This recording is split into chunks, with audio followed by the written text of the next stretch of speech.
लगाए। बोले भोलाराम जी महाराज की, बोले भोलाराम जी बाबा की, तेजाजी महाराज की। आज संकवास के अंदर मैं आयोजन समिति को, ग्राम पंचायत को और तमाम उन नौजवान वॉलंटियर के रूप में जो इस मेले के आयोजन पे हमेशा तैयार रहते हैं और हर वर्ष की भांति आज भी मेला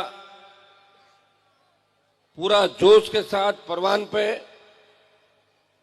और मुझे लंबे समय बाद आज दोबारा भोलाराम जी महाराज के दर्शन का मौका मिला और जिस तन्मयता से आप लोग भोलाराम जी महाराज के अंदर आस्था आप लोगों की और सकवासिनी आसपास के इलाके के लोगों की, सर्व समाज के लोगों की, निश्चित रूप से जो सच्चे मन से यहाँ आता है उसको फल भी मिलता है, उसकी मनोकामना भी पूरी होती है। यहाँ उपस्थित हमारे सरपंच साहब भिकाराम जी, पूर्व सरपंच साहब भंवर जी, जिला परिषद के मेंबर अंबालाल जी, दूसरे मेंबर भाई राजू जी बावरी, हमारे वीर तेजा स्त्री खरनाल के अध्यक्ष सुखराम जी, सम्मानित मंच, मौजूद बुजुर्गों, नौजवान साथियों और बड़ी तादाद में उपस्थित मातृशक्ति।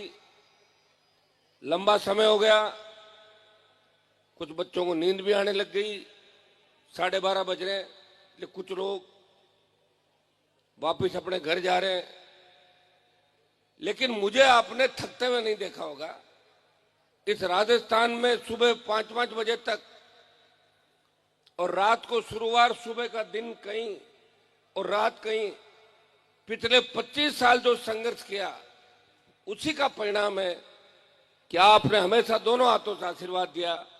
खींवसर का आधा इलाका जिसमें मैं 2008 के बाद आया था और ये वो इलाका है जो 1977 से लेके और 2008 31 साल तक आप लोगों ने मेरे परिवार को वोट दिए, मुझे वोट दिए और पूरी ताकत हर समय के अंदर आपने साथ रह के मेरा साथ दिया।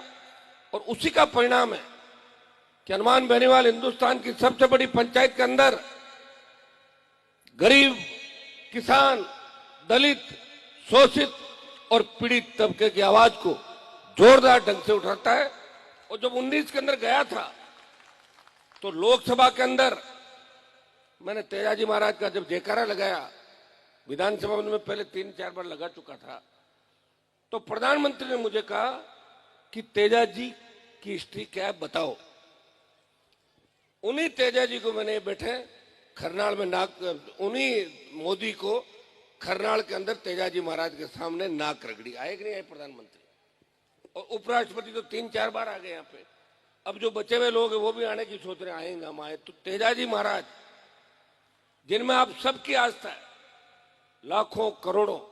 और 3 दिन पहले का जो मेला था रामदेवरा के बाद, मुझे लगता है कि राजस्थान के सबसे बड़े मेलों में शुमार होने वाला मेला है खरनाल का।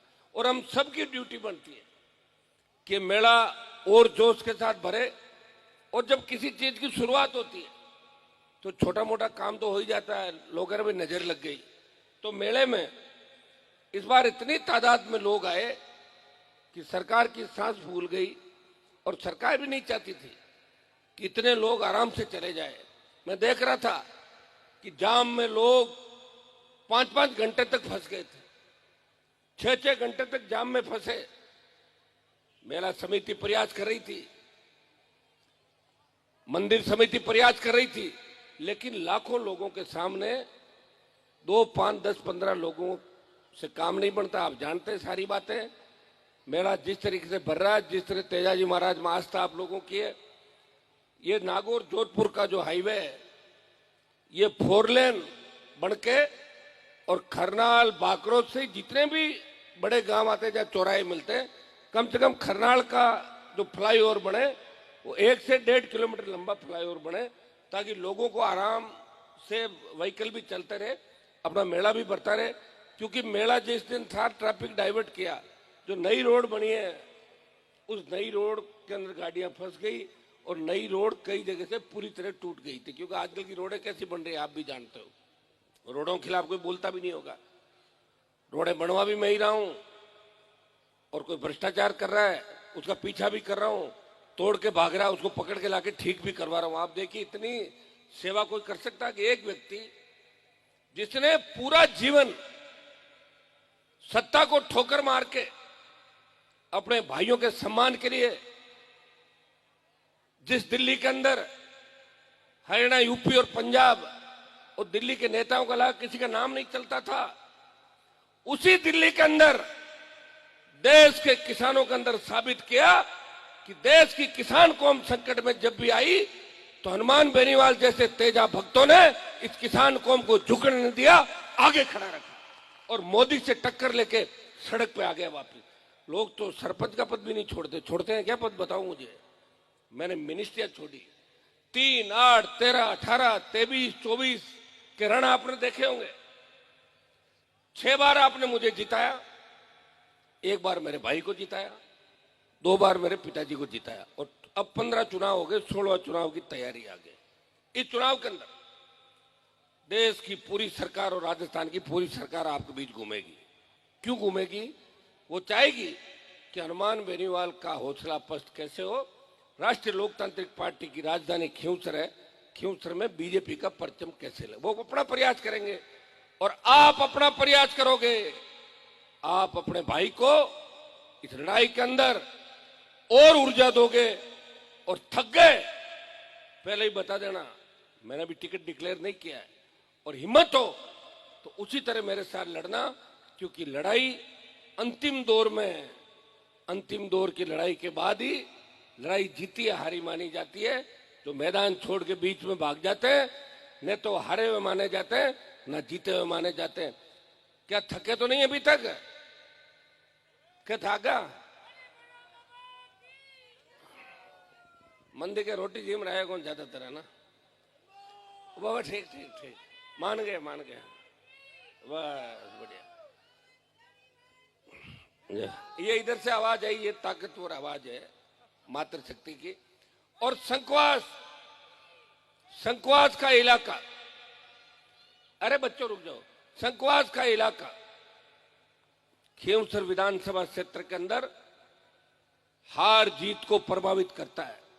इस इलाके के 20 किलोमीटर के चारों तरफ के गांव अगर ये तय कर ले कि हमें जीत का अंतर बढ़ाना है तो जीत का अंतर बढ़ जाएगा, और ये तय कर ले आपने तो फॉर्मेलिटी करनी है तो जीत का अंतर डाउन हो जाएगा। तो आप सब पे पूरा भरोसा है। जिस तरह राजस्थान में सरकार चल रही है, जिस तरह देश में सरकारें चल रही है, अग्निवीर योजना, किसानों के खिलाफ जो बिल लाए, तब देश में एकमात्र व्यक्ति वो आपके लिए लड़ा। जब पहलवान बेटियां तकलीफ पे थी उनको न्याय दिलाने, अगर देश का पहला सांसद अपनी बहनों को न्याय दिलाने गया वो नागौर का सांसद था, जिसने देश के अंदर आपका सम्मान बढ़ाया।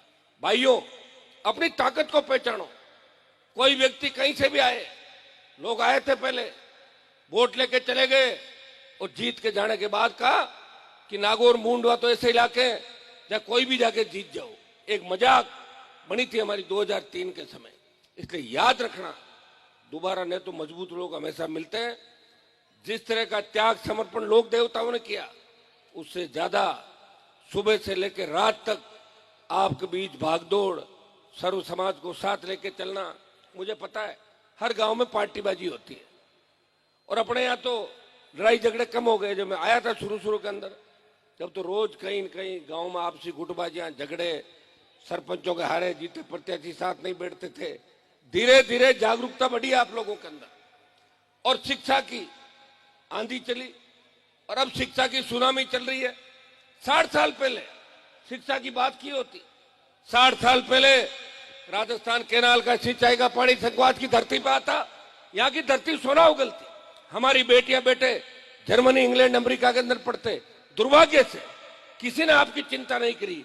आपकी चिंता अगर किसी ने करी तो भोलाराम बाबा ने करी, या फिर तेजाजी महाराज ने करी, राम साहब पीर ने करी, या ख्वाजा साहब ने करी, ताकि आप लोग अपने परिवारों को आगे बढ़ाते रहे। आपके बच्चे बाहर गए कमा के खाने के लिए, कुछ नौकरियां लगी या नहीं लगी, और परिवारों का पीछे छोटे भाइयों की मदद करी। और जहां भी गए देश के अंदर, वहां तेजाजी महाराज के गीत बजने लगे। लोग कहते हैं साहब, मैं कह रहा हूं 2008 से लेकर अभी तक 5000 से ज्यादा मंदिर बन गए तेजाजी महाराज के पिछले 15 साल में। और ये जलजला, लाखों लोग आना, दर्शन करना, और बिना दर्शन करे जाए तो भी 2-2, 3-3, 5-5 दिन तक लगातार दर्शन का रेला चलना, ये कोई किसी कहने से नहीं आता। आज भोलाराम जी में अगर आस्था आप लोगों की, तो ये पूरे नागौर के अंदर पता है कि संघवास के अंदर भोलाराम जी की जो जीवन समाधि है, उन्होंने बहुत पर्चे दिए। हर जाति, हर वर्ग, हर समाज को साथ लेके चले। सीधे किसान के बेटे थे, और जो सच्चे मन से आता है वो उसका मनोफल पूरा यहाँ पे होता है। और ये धीरे धीरे देखिए आप मेला कितना, आपका भी जोरदार मेला भरता है। मैं तो लंबे टाइम बाद धन्यवाद दूंगा आप सबको, आयोजन करताओं को, ग्राम पंचायत को, हमारे नौजवानों को, छोटे भाइयों को, कि मुझे मेले के अंदर आमंत्रित किया। और मुझे ये भी कहा कि आपको 1-1.5 घंटे बैठे रहना है, हम जब तक कहें तब तक भाषण। मैंने कहा ठीक है, बैठा रहूंगा। और क्या, आने के बाद तो जा नहीं सकता मैं। यहाँ कुछ बातें विकास की भी चली। देखिए विकास तो हो ही रहा है, इसमें कोई दो राय नहीं। अभी राजस्थान में खींवसर में विकास सबसे ज्यादा हो रहा है, नागौर में विकास सबसे ज्यादा हो रहा है। और जहां विकास होगा वहां थोड़ा भ्रष्टाचार भी होगा। आप देख रहे हैं सड़क हम जैसी चाहते हैं वैसी नहीं बन रही है। जब उसकी जांच कराते हैं, जांच कराने के लिए जब टीम आती है तो वो सड़क के ठेकेदारों से 5 लाख 10 लाख लेके भाग जाती है। 1 बार 2 बार 3 बार 8 बार 9 बार 10 बार, कितनी जांच कराएंगे बताओ। अब मैं तो जांच करने से रहा कि कागज पेन लेके जाऊं और ठेकेदारों को डंडे मार के गिरफ्तार करके जय हिंद इनको अंदर कर दूं। ये तो जब होता है जब शासन की कलम खुद के हाथ में हो, तब तो इतना ही कहना होता है। एक मूवी देखी थी आपने, एक दिन का मुख्यमंत्री, वो थी ना, एक दिन का सीएम है, या तो फिर वो ताकत हो, पकड़ लो, लाओ, डाल दो, और फिर ऐसे कहने से चलता भाई, तब व्यवस्था सुधरेगी। लेकिन आपको भी ध्यान रखना होगा, जिस तरह चुनाव के अंदर अंधाधुंध पैसा खर्च होता है, सरपंच के चुनाव में लोग कह रहे 2-2, 3-3 करोड़ रुपए खर्च हो जाते हैं, तो अंदाज लगाओ एमएलए में कितना होगा, एमपी में कितना होगा। मेरे तो एमपी में कम हुआ था पैसा, लेकिन मेरे सामने जो कैंडिडेट थी उसने तो गंगाबाद ही पैसों की, कोई तो कह रहे 150 करोड़, कोई कह रहे 125, सुख जी 150 बता रहे कि 150 करोड़ खर्च कर दिया। और अता और करने था जीत नो एकर माने। अच्छा ठीक है, एकर जीत रखाई कर ले, तो जीतता है 60 साल थे जीतता, मैं तो बाद में आया। जीत के आप ले आते यहाँ पे नागौर, संघवास, सब जगह। आप ये बताएं संघवास कितना बड़ा गांव है। अगर 1:32 का जीएसए शुरू कराया, इस अस्पताल को पीएससी से सीएससी में बनाया, सड़कों का जाल बिछाया, और ये मुंद्याड़ संघवास की जो रोड बची हुई है, ये अगली लिस्ट जो भी 2, 5, 10 दिन के अंदर आएगी, ये भी रोड पूरी मजबूत रोड बन जाएगी आपकी, चौड़ी, जिस तरह की बाकी रोड है। तमाम जगह काम में कोई कमी मैंने नहीं रखी, और मेरे घर के दरवाजे हमेशा हर व्यक्ति के लिए खुले रहे। सरपंचों की आपकी पार्टीबाजी होती होगी छोटी मोटी, लेकिन मैं आपको यही संदेश देता हूं कि चुनाव के बाद आपको एक मंच पे बैठना है। इतनी दूरियां नहीं बन जाए कि वापस नजदीक नहीं बैठ जाओ, तो गांवों के वातावरण खराब हो जाएंगे। मुझे अच्छा लगा कि सारी माताएं बहनें, सारे बच्चे, सर्व समाज, संघवास के अंदर हम कह सकते हैं कि 36 कौम संघवास में बसती है। कई गांव में नाम ही करते करके 36 कौम, 36, 4 जातियां बसती, कोई 5 होगी, लेकिन यहाँ पे 36 कौम बसती है, और 36 कौम एक दूसरे की मदद भी करती है। और यहाँ का हर व्यक्ति इतना जागरूक है कि वो अपने पराये के बारे में समझता भी है। और मुझे पूरा भरोसा है कि जिस जंग की शुरुआत हमने करी, आज किसान की स्थिति यह है कि वो कर्जे के बोझ के तले दबा जा रहा है। जिस तरह की सामूहिक आत्महत्याएं इस प्रदेश और देश के अंदर हो रही है,